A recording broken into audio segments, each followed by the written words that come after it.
This is the Big O Show. This is the Big O Show. Manny, how you feeling, my man? Happy Father's Day.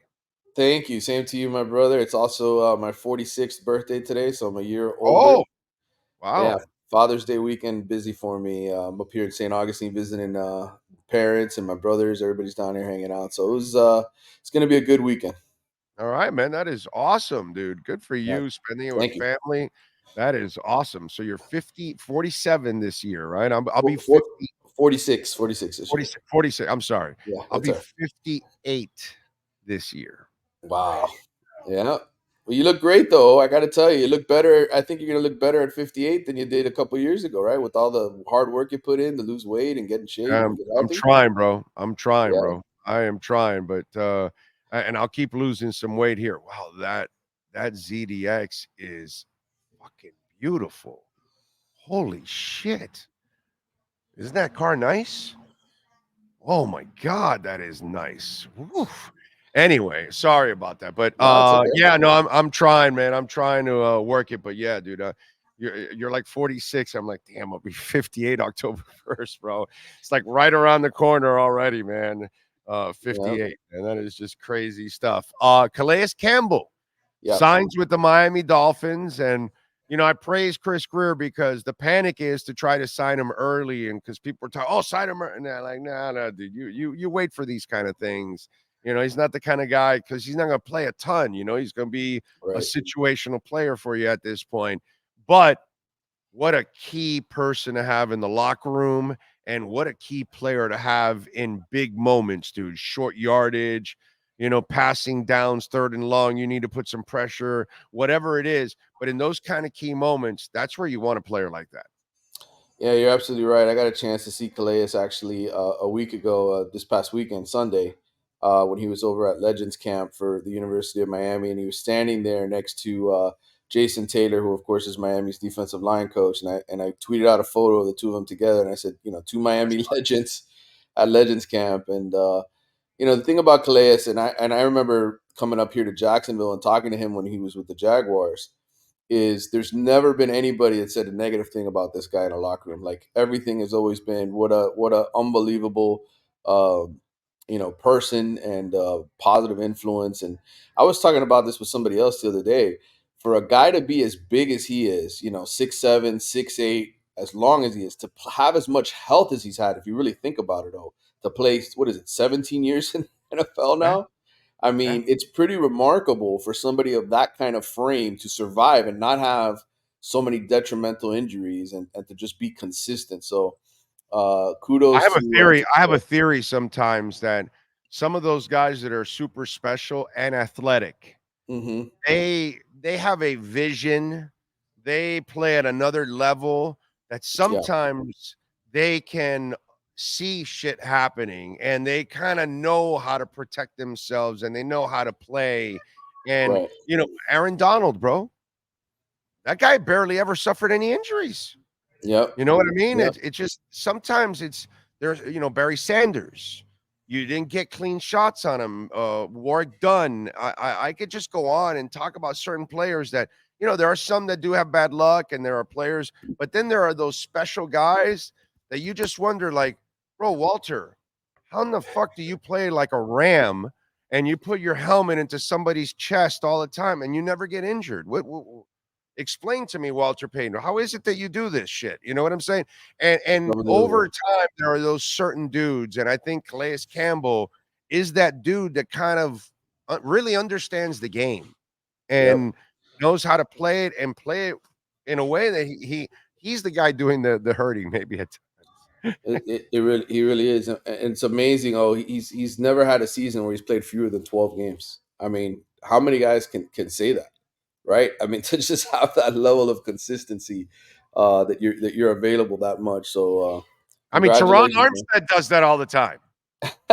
Right. Oh man. By the way, I see the message in Teron Armstead's the opposite. He can't play 12 games. Calais plays at least 12 games. Teron can't play 12 games. That's That's his job. That's the opposite end of it. But the value, he's going to bring tremendous value to the Dolphins, and I think you're absolutely right. Great signing and great for the locker room. Kind of glue guy. I think every team that wants to win a championship needs. You need that veteran guy. And in situational moments, you're not going to lose much from Christian Wilkins to Calais Campbell. And that's Right, the good thing.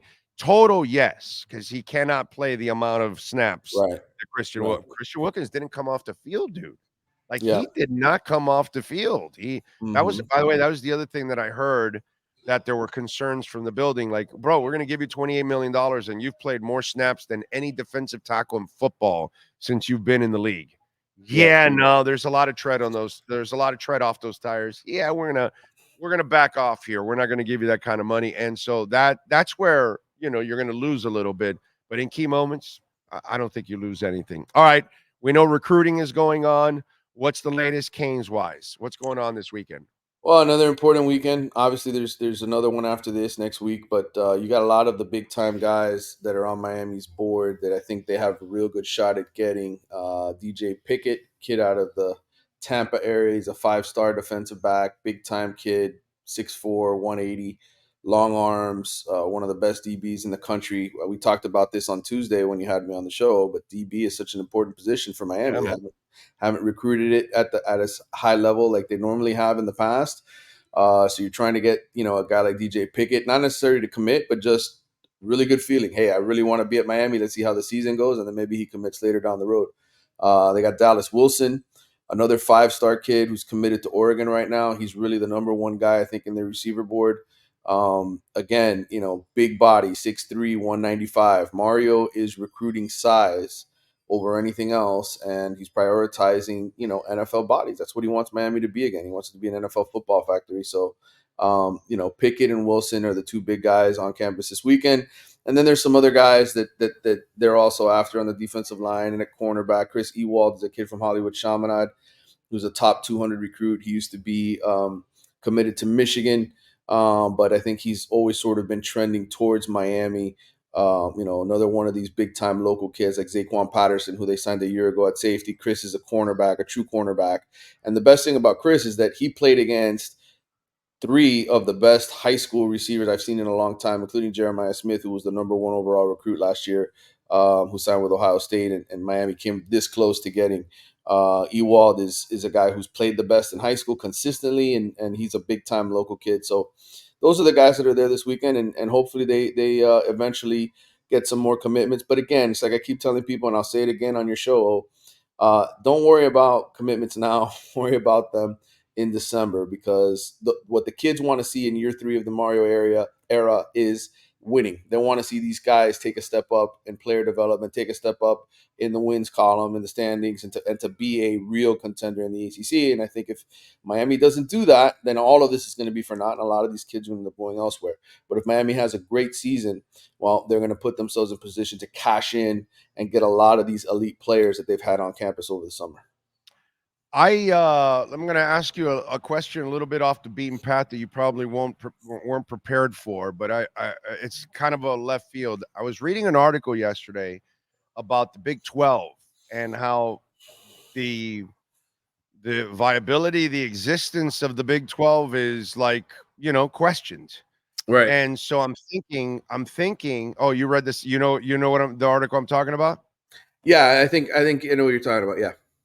And so with the ACC having all these issues with Florida State, maybe unhappy, or Clemson, and then them being tempted to go somewhere else, dude, why don't the Big 12 and the ACC get together with what's left and create a super conference? Yeah, it's too many teams right now. I mean, it's 17 teams in the ACC, 16, I believe, in the Big 12 now, with Utah and Colorado and some of the other schools. I'll make it 24. Whoever's left out. Well, yeah, that's the issue. And I think, I think your thinking is right, because that's the only way you're going to sort of maybe bridge the gap. But you add more markets, you add some big schools. There are still some big schools left in the Big 12. And so now you start all of a sudden to create a super conference for yourself. You know what I'm saying? If you don't have the money to get out of the conference because the conference has you by the balls, and if Right. you're a conference that you're worried about the big two conferences taking off away from you, well, then go steal what's left in college football of big names and put yourselves together and create one super conference between the Big 12 and the ACC, and then take your chances that way. You know what I'm saying? I don't know, dude. I was just reading that article, and then I'm thinking about the ACC issues, and I'm like, brother, let's forecast what's going on here. Why don't you guys get together and become, together you're stronger. Apart, you guys are dead in the fucking water, bro. Well, that's going to be the interesting thing to see what happens here the next few years. Oh, because everybody's pretty much locked in with contracts through about 2032. So everybody sees the way that it's trending. It's really a power two now. It's the Big Ten and the SEC. And the money gap is going to be huge. It's going to be huge in terms of TV dollars. We're also in an era now where, they got to back pay athletes for NIL that they didn't receive back to 2016. So everybody's got to make that payment to the former players for several years. So financially, we really don't know yet how this is going to affect everything. If teams like Miami and Florida State and Clemson that aren't in the Power 2 conferences, can they really contend? Or is it just going to become SEC Big Ten Invitational, the 12-team playoff, and they're going to be the only ones getting invites, and everybody's going to sort of get phased out? And I think ultimately we'll find out in the next 7 to 8 years if smart people get together in a room and say, well, how do we form a third best conference and compete and keep ourselves relevant? It may never happen, though. We may just get to the point where the best teams in college football, the Ohio States of the world, the Michigans, the ones that have it good right now, all the teams in the SEC, the Georgias, etc., the Texases, are like, it's our party and you're not invited. Right. We may get to that point. It may just become that, and there's no coming back from it. So it'll be very interesting to watch what happens. But I know people aren't going to sit on their hands either, right? And this week there was a big change at the University of Miami, right? Their school president, Julio Frank, just left for UCLA, talking to some people on back channels. Joe Echeverria is the guy who's basically taking over as the acting president. He is super into sports, especially football. He was very much behind the push to get Mario Cristobal here and raising money for sports and athletics. And, for people who are worried about the future of the University of Miami and sports, as long as Joe Echeverria is in charge, and as long as the people that have made the push to provide money and financial backing to sports and athletics are around, I think Miami's going to put their best foot forward. And I would say this too: now that Julio Frank is at UCLA, Miami has an advocate in the room in the Big Ten, because Julio Frank still has good relationships with the people at Miami. And so if Miami needs to get into the Big Ten, which is AAU accredited, and Miami is AAU accredited, that's basically the foundation of the Big Ten. They want nothing but AAU accredited schools. Then I think Miami has a really good chance by the time the next round of conference realignment happens to get into the Big Ten. And I think the Big Ten would love probably to have a team in the state of Florida. And if Florida State, ends up going to the SEC or somewhere else, Miami is the premier team to add. They are AAU accredited, as I said, and probably the next best option. I was looking at this because obviously Texas and Oklahoma are gone, right? Mm-hmm. From the Big 12. And there's 17 in the ACC, you said, right? Yep. So you make Oklahoma State 18. You make Texas Tech 19. You make TCU 20. Houston 21. BYU 22. Baylor 23. Cincinnati 24. And then we got to settle in between Iowa State, Kansas State, West Virginia, and UCF. I don't know which one you want to give them the 24th spot. Right. Who do you want to? Well, UCF. You also got Utah. You also got Utah. That's been a really good program for several years now, winning the Pac-12 in the past, and they're part of the Big 12 now as well. So no, you had no. That's it. No, you answered the question. Utah's in. Utah. Now Mario doesn't want to see Utah because Utah's got his number, but that's a whole different Right. That's a whole different story, brother. a whole different conversation we could get into there on that one. Yeah. No, but see, that's what I would do. I would just kind of pick and choose if I can, do it that way. And it wouldn't be a bad conference if you add those teams. It would definitely look a little bit more sexy, But again, if these teams can get out of it, obviously, if they can join the ACC and the Big Ten, that's what they want to do. All I'm saying is, if all roads are screwed, then you're better off, getting together and empowering yourself. I don't know. Again, we will see what this really means, because my assumption of what's going to happen, is that because of the big TV dollars that the SEC and Big Ten are going to have, they're going to have all the best coaches. I just think it's going to become, you're going to see more of the like the UCLA coach going to go join Oregon staff as offensive coordinator. You're going to see more head coaches take coordinator positions, because those are going to be paid just as much as head coaches, and much less headache, and no recruiting. Right? They're changing, they're expanding the coaching staffs now. They're thinking about bumping it up from 10 to more, so that you have guys that just worry about recruiting and guys that just worry about coaching. Yeah, because Chip Kelly said, No, I'll be your offensive coordinator. Don't ask me to ever recruit. I'm not here to recruit. That's it. He didn't want to recruit. He hates recruiting. Yeah, listen, I'll give you a quick Chip Kelly story. So I went with the South Florida Express. I was on your show with them. Remember, I had Brandon Innes in the car. We called you. We went to UCLA and USC when I was out with the South Florida Express in California a couple of years ago.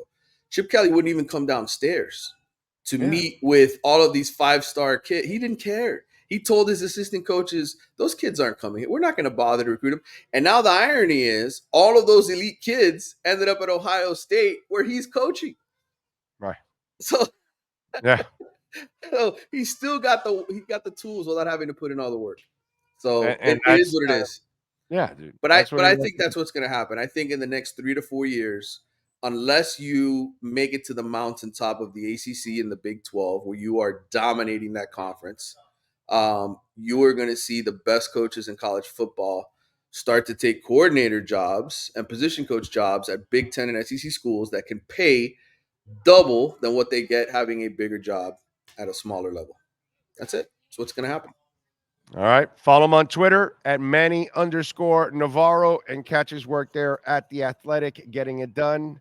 Have a great weekend. Happy Father's Day, my brother. We will catch up on Tuesday.